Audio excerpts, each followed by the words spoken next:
guys ever notice that sometimes it's not the funeral where family falls apart, it's afterwards?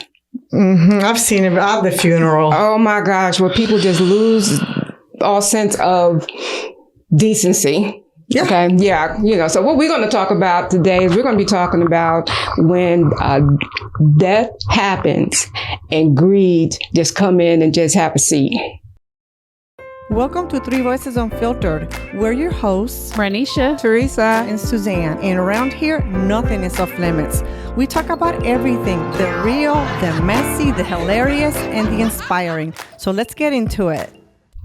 Because you can really see what death does and what it really reveals about family. Yeah, that's good. So let me ask y'all a good question. Have you ever witnessed a family change after someone has passed away? Absolutely. Yes. Absolutely. They'll be, I've seen people where at the funeral, the person is not even gone, to rest completely, like buried, and they're planning and they're talking about money. There's fights. They're looking for wills, all kinds of stuff. And it's like, can we just get past the funeral before we start talking about all this other stuff? So why do you think that that brings out these crazy emotions in people? Why? That's a good question. I do believe that it is about greed. Greed. Yeah.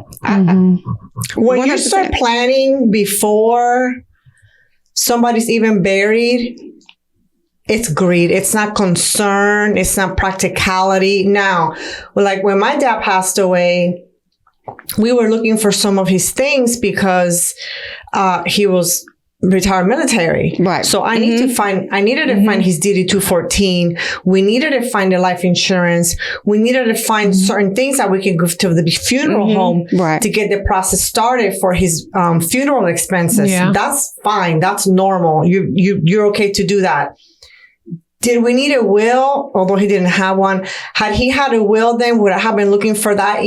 Probably not yet. That wasn't the time. Right. The time was to take care of funeral expenses, get past through that alone doesn't even allow you time to grieve. Right. Because you're in planning mode. So you're actually grieving afterwards, but more, I would say. But, people that start looking for the will and where's the checking account information, and then that's greed. I can tell you a story. My brother, he was murdered, but while we were trying to find out who did it and start planning the funeral, his estranged wife, we learned, found his bank account, got access to his checking, drained it. And it was like kind of just digging into everything, like anything, 401k, she got everything. So, because they were still married. Although they were estranged, they were still married. But that was her focus while we were trying to figure out what happened and do the funeral and figure out if he had any insurance and all that. And so did she take those funds and help you all with the funeral expenses? See? And also there's a thing in North Carolina called, it's a victim fund. So if anybody's murdered, the state of North Carolina will give the family a check to help with burial. And she took that. Wow. And didn't help. Nope. That's wrong. My mom and dad paid cash for his funeral. Yeah, it's weird though because I don't understand. It's weird though because funerals we know it's about grief. All right.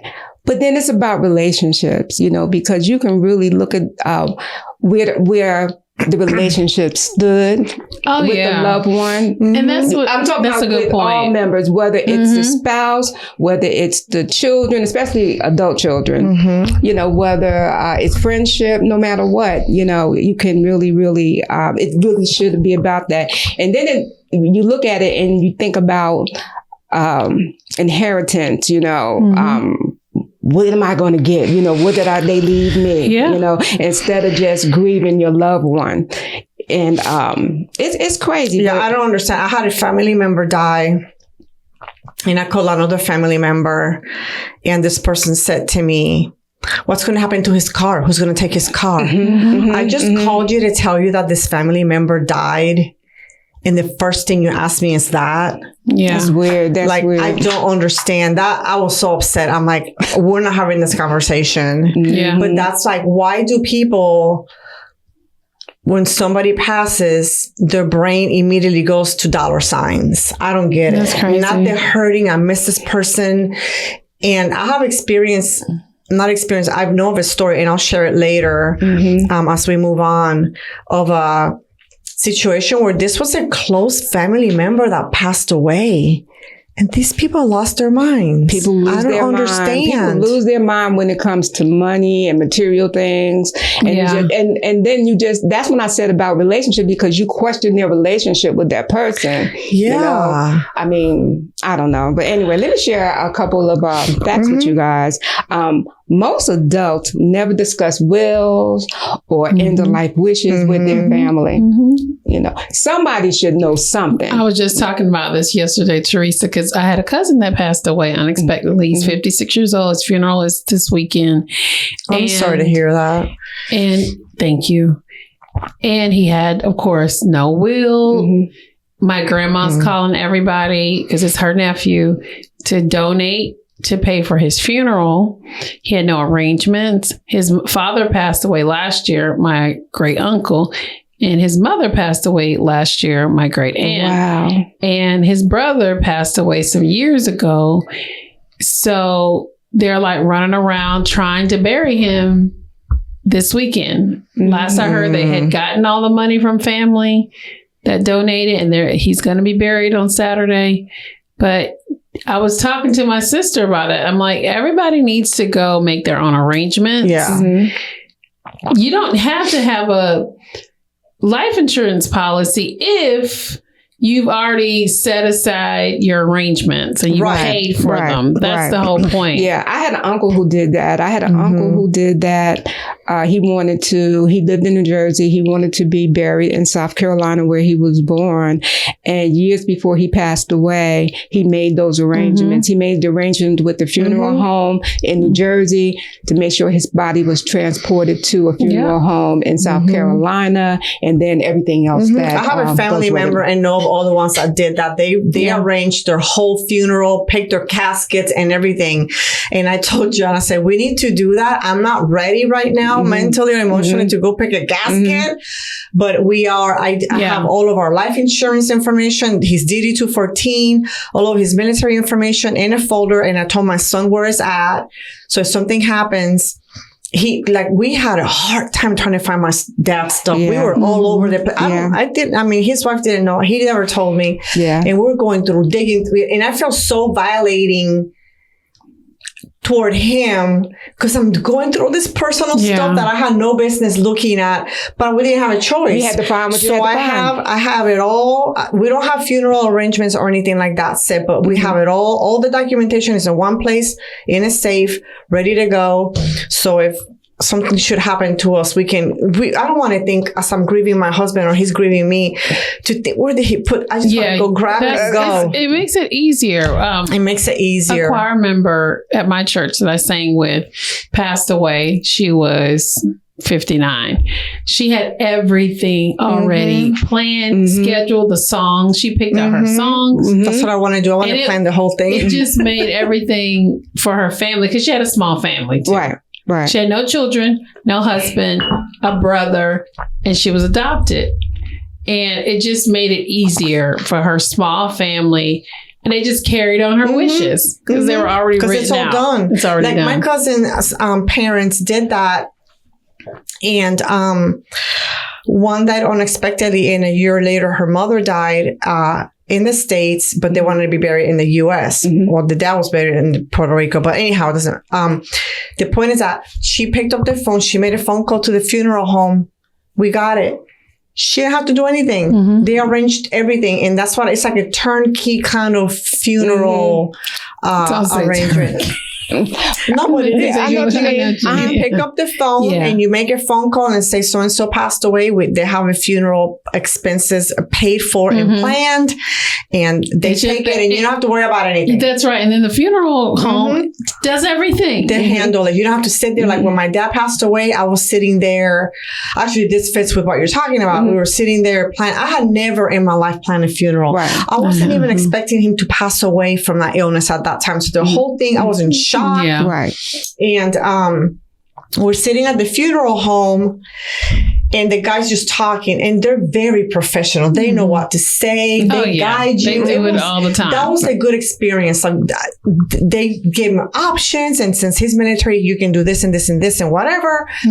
So as we're waiting, he went to check on something, and my dad's wife and her son's girlfriend were sitting there talking, and they're literally like across from me planning a yard sale to get rid of his stuff. See, now that goes back to what I said earlier about relationships. You question the relationship that the deceased had with his wife, and she wasn't even the daughter. She was the son's girlfriend. I was sitting there like, you have got to be freaking kidding me. I was so upset, but there was one piece of furniture that I really wanted. My dad had a secretary that my grandma, it belonged to my grandmother. And I knew that it was from the, like vintage. And I wanted that. Because they're talking about it. So I said, I better jump in this conversation. So I said, but you'd be proud of me. Because I don't have to have anything free. Although that was my dad. I was like, well, since you're planning to sell his things, I would like to purchase the secretary. Because you purchased it? They made you buy it? She said I could have it. Okay. But I didn't want to be like them. Right. Yeah. And be like, I'm taking. I get it. I said, I would like to purchase it. And she was graceful enough to say, like, you don't have to pay for it. Now, one thing I did do, I stayed in his room after he passed away. I wanted all of our pictures. My dad has slides when I was a kid. I went through everything and I took it. Personal. Yep, I would have took it. I took pictures. I took things that were emotionally important to me. Furniture, I didn't care except that secretary, which I still have. But I'm like, they're going to take this stuff and throw it all away. These people are crazy. So I said, no, I'm going to take possession. And I told John, come up here, because I got there first. Bring the truck, because I'm bringing some stuff home. Because it's like, if you're going to be greedy like that, then you got to step up. If there's something you really want and it's meaningful to you, and have the conversation, which is really ideal. Hey, so-and-so. And don't do it before the funeral, people. That's why it made me the maddest. It's a good idea as individuals that we, have these conversations before something happens. Right. And also you see it a lot in real estate. And my cousin, who just recently passed away, this house that he was living in, now everyone's like, oh, who owns the house? How are we going to sell the house? Who owns it? And all that thing. It happened when his father passed away. It was a battle between the siblings on who was going to keep the house, who was going to live in it. Because there was 3 siblings. When my great uncle passed away, they fought over it. Finally, my cousin, she got the house. I don't know how she convinced them, and they signed it all over to her. But those things are important to have it in writing. To have it in writing. To have the discussion, because people will be people. Greed will take over. Like you would think, that will never happen in my family. That will never. My kids will never do that. Yes, they do. Yes, they can. And let me segue into these other 2 facts that I want to share with the audience as well, because we're on this roll, that estate disputes are one of the leading causes of probate litigation. Absolutely, it is. All right. And many family conflicts begin long before somebody dies. Absolutely. All right. It's just that the inheritance or what's left or what can I get, it just exposes, what's going on. I had a seller call me a couple weeks ago, 8 children, mother passed away. They're all grown. They're fighting over her home.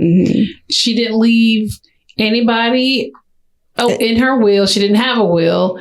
So for North Carolina, it's called the rights of survivorship. So it goes to the children. Now they can't all agree on whether they're going to sell or rent or what. Then the older sister somehow got executress rights. I don't know how she did it, but she did. So now the other siblings are upset, and I'm like, this is too complicated for me. I can't. I refer you don't want to be the agent. Yeah. No, I don't want to deal with it. I referred her to another agent. I have a friend that's been in court proceedings for almost 2 years now because her husband passed away and the children want to have rights that they don't really have. And they've been fighting it. And I don't understand why some judge doesn't say like from the beginning, like you're done, that it's not the way it does. But it's been almost 2 years, still not settled, still working on it. Hundreds of thousands of dollars. North Carolina.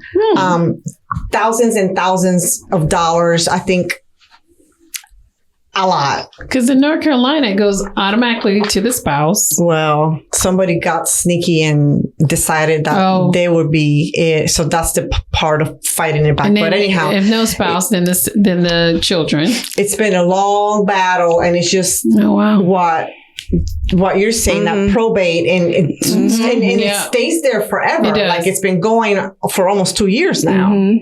Yeah, you don't want anything to go into probate. That's crazy. Yeah, that's crazy. It won't get resolved, or a judge will resolve it, and it might be judge will resolve it, and then they have so many days to contest it, then appeal, and then that goes back to court, and then they can appeal that. I mean, it's just crazy. So you need to have an executor or this stuff, however it works out in your state, it needs to be settled before anything happens, because it's going to be a problem most of the time. Yeah. You know what? We touched on a lot of good things. We touched on the fact that people arguing even before the funeral is over, arguing amongst themselves. So that's relationship. And then, we have people fighting over material things, possessions, about what they're going to get instead of the memories. What about the memories? I mean, in my family, I remember, I went to a funeral a couple of years ago, and I hate to say this, but I'm going to say it. It was really good because we focused on like memories. Okay. There was no arguing. There was no fussing, and there wasn't no fighting. We would, and really, really cared about, the person who lost their child, because it was a child's funeral, and just focused on that. Oh, wow. And while I wasn't involved in the details, I'm just talking about just from afar, I can see that it was all about the love. And that's what you want. And that's what it is. And sometimes these people will shock you, like in my friend's example. Do you think your loved one is proud of you with what you're doing? Like, do you think your loved one that passed away agrees with the decisions you're making and how you're treating his wife? Like, he loved his wife to be, and you don't do that. You don't like my dad's wife. I was like, did you not love my dad that you're thinking about getting rid of his stuff? Like, that's the least that you should be thinking about right now. We're planning a funeral. Like, can we just do one step at a time? But people will start thinking about money. Well, the Bible does say the love of money is the root of all evil. That's right. So people that it's not money, it's the love of money. That's right. Yeah. So the love of money is crazy. And people just love money. They do. And when it comes to certain things, like, to me, relationships are 100% more important than money. That's probably why I'm not a millionaire. Because it's that way. I don't love money enough to just keep it and hold on to it. That doesn't matter. And just to do anything to get it. That's the thing. Yeah. Right? Come on. Yeah. That's why, sometimes, like I said, because I keep going back to relationship, sometimes it's deeper than money. Sometimes it really, really is, because think about the child whose parent passed away, but they didn't have a good relationship with the parent. Yeah. You know? And then they want the parents' things, all the things. or the flip side, they don't want anything to do with it. So sometimes, I had a recent experience with a family property and the whole, thing about siblings and who wanted what and whatever. And, I thought it was stemming from greed. I'm like, you have got to be thinking about greed when you're coming at me with these things that don't make any sense. Mm-hmm. But then I started thinking, are they being practical? Are they being protective over their interests? Like you got to pause and think about that. Is it really greed? Is it practicality, or is it protective? I don't know the answer in that situation. I'm not even going to try to attempt how somebody feels or what somebody's thinking because I don't know. The example that I shared with my friend and my father's wife, I lived it and I saw what they were saying. So I can kind of assume what the situation was. But it's like, we should pause to see where they're coming from. That's true. Because some people, they want the things as a part of the person. Maybe it's not that they want them just because they want them, but maybe they want that because they have a memory attached to it. Right. And they want, I have to have this. Some people are very like, let me tell you, my cousin, my dad's aunt, wanted this set of earrings. So John's cleaned out his dad's house. And she, I don't know, I was like 20 years or something or longer. She's been asking for these earrings. So when John cleaned the house, she said, can you find these earrings? I'm talking about decades later. Wow. They mean a lot to her. They were her mother's earrings. And I get that. But to still think about it like that many decades later. Because it was sentimental probably to her. It's a big attachment though. I get it. That's where I'm going with it. I was like, gosh, you're still thinking about that? I know. When my brother passed away, I get it. I immediately went in his room and got some things from my mom.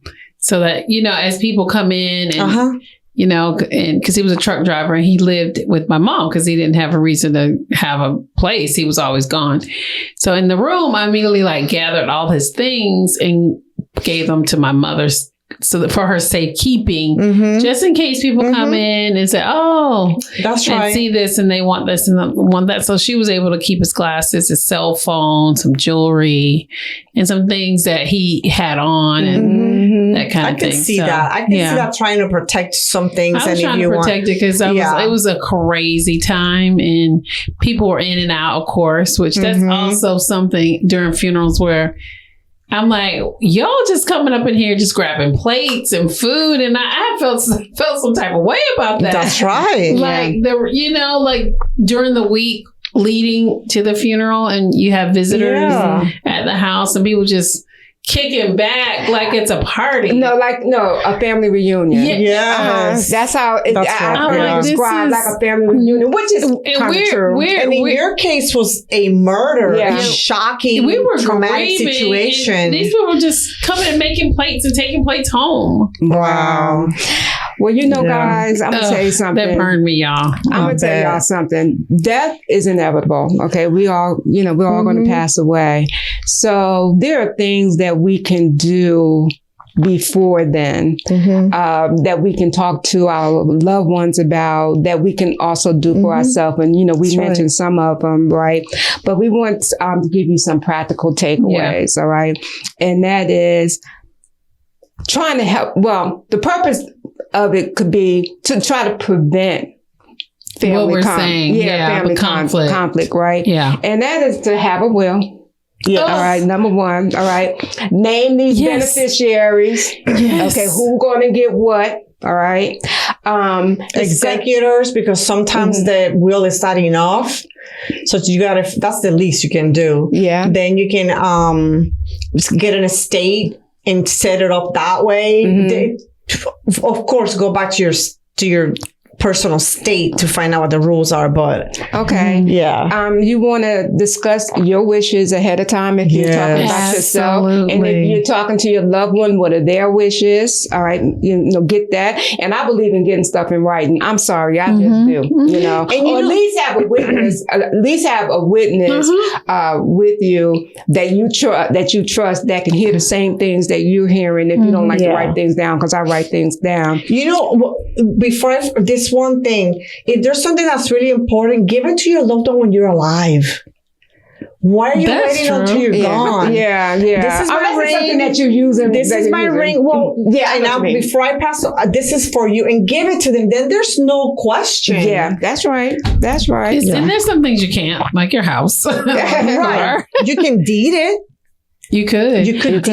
There's a lot of things you can do. One buyer did a good job. She was like, add my daughter to my deed. I was like, that is a great idea. Then there's no question. Yeah, my cousin is looking for a house right now, and her daughter kind of told her, "Mommy, put my name on the deed." That's smart. Okay, and so they're going to do that. So another thing you want to do is just organize your documents. Where's this life insurance? If you is it pension, Social Security? I'm thinking because I'm retired. I think of those things. Yeah. I even have listed all of my bills and who I pay it to and when. I won't care when I'm dead. No, what I'm saying is that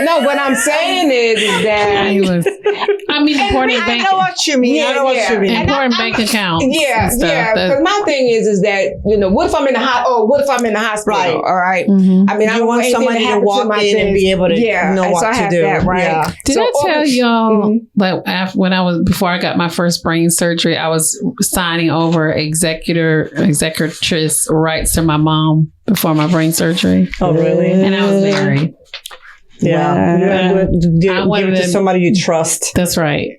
Yeah. I was doing in the middle of the hospital, like an hour before my surgery. We were like running around trying to find the papers and get them signed and notarized. So if anything happened to me after the surgery, I was a vegetable, or I didn't come out of the surgery, she would be able to. Okay. I'm going to ask y'all one last question before we wrap it up. And is that this is kind of a little bit fun, I think. Okay. We need to lighten the mood a little bit. Okay. What do you hope people will remember about you that can't be written in a will? I would say my character.